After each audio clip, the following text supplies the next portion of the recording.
About like of all the content that we're gonna have through the work we produced over the course of the semester, that like it's really important to highlight the main ideas and like the to make it clear through various like formatting things, like what is the most important content, so that someone can kind of browse or skim and get an idea of like what the main themes were. Of the course. Of the course. Right, so I would just make that clear to everybody. So your portfolio is going to be used for your evaluation of this course, that's true. Mainly, you need to get it done. But you're setting your own criteria for what that means. And one criterion is that in your own study of the readings, you have emphasized certain things, and when you report it in your portfolio, you highlight them, you bold them, you make them really, here's what you think is most important, so that somebody could read that and learn what is the most important about what you did. So you're actually helping people understand in education, what it's like to be in the course, whatever it is.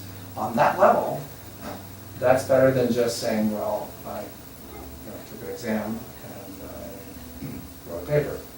It's something that's organized around themes. So give me some hints about the organization besides the fact that it's highlighted for certain content issues. What other ideas did you work with? Like how to organize it, you mean? What's the purpose of it? Purpose of like Your portfolio. purpose of my portfolio? Yep. Oh. I'm guessing it's probably something to do with my rationale statement in a way. I'm doing mine more on like when I'm like presenting music and education to students, I want to like encourage them to. Oh, so you see yourself as a teacher in the portfolio. When you just said, when I present these things to students. Yeah.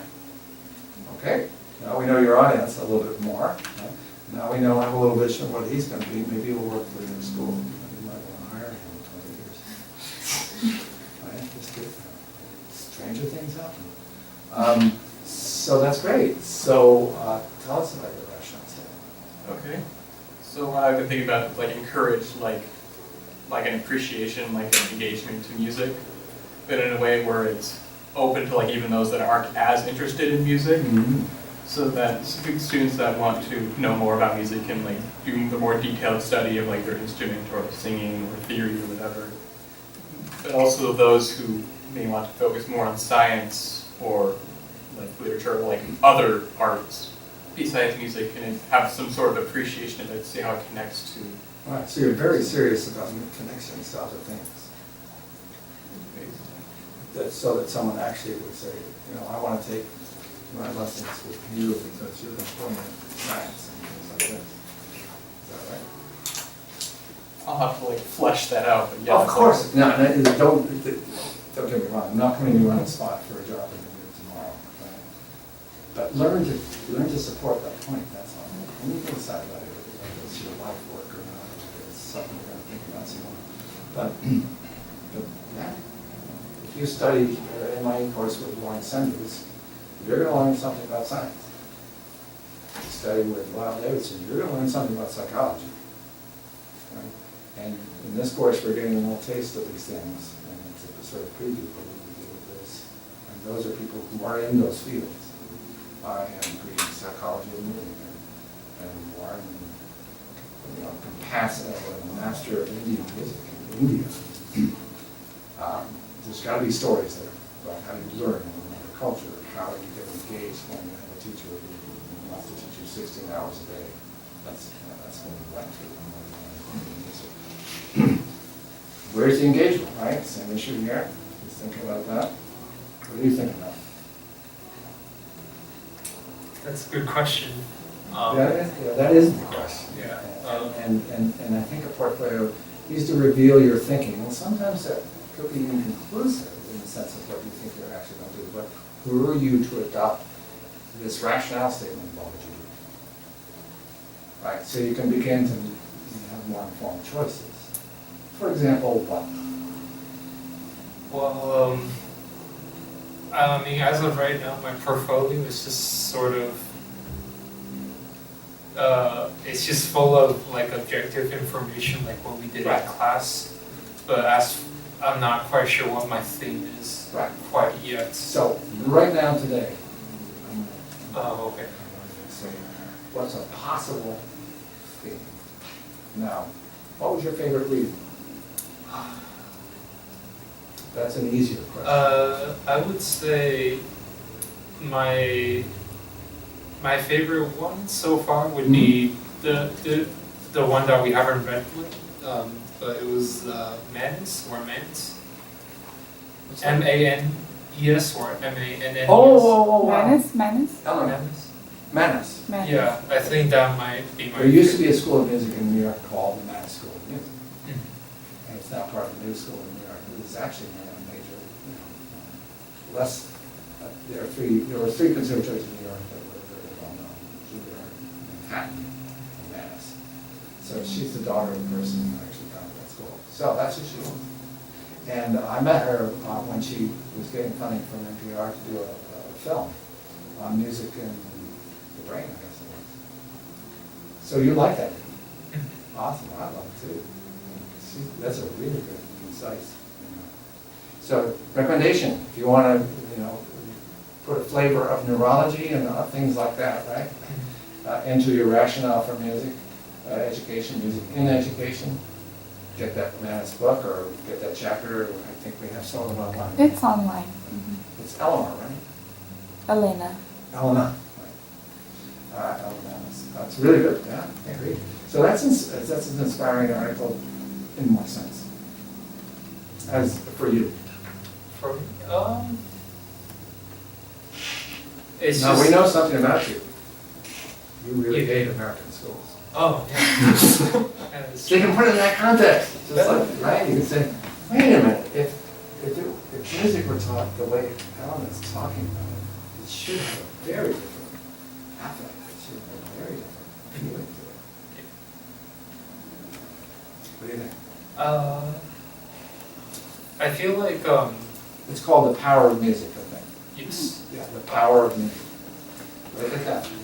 You're getting recommendations from your peers here. You got a recommendation over here too. Go ahead. So as I was reading it, I kind of realized like in a lot of schools we have band and if we're lucky we might have a theory class, but we don't actually have like a music in education sort of type class. So what happens is when you take those theory classes and you take band, you're thinking, oh, I'm just doing this for a grade, it'll look good on my transcript. I'm just doing this because it's required, and it doesn't really quite, it's not really quite relevant in your life besides, oh, I'm doing this so I can get into a good college, and so on and so forth. And I feel like if we have some sort of music and education class where it's not all about grades, tests, or we just like follow, just, like the usual stuff we're used to, then perhaps we would find more value in music. Period. Okay, so you're putting it in terms of motivation, right? Yeah. There's very roughly two types of motivation: intrinsic motivation and extrinsic. And the extrinsic means, well, if I do this, then it's going to help this, and so forth. And there's a certain amount of that in music and education. You should. The more you understand mathematics, the more you're going to understand rhythm. The more you understand rhythm, the more you're going to understand mathematics. That's one of the key ideas of music and education, is that the more deeply you understand mathematics, you'll be absolutely curious about mathematics as it manifests in time, rather than just on a piece of paper, or just in carpentry, or just in, design, graphic design, right? So proportion becomes a universal, and then you understand a universal idea of proportion of tiles to, width and height of the area of the ceiling. How do architects think about that, right? Proportion is one of those things. Well, do you know anything about rhythm? No, I never heard of it. Well, see, actually, even rhythm is a concept of psychology. It's pattern. It is a key, right?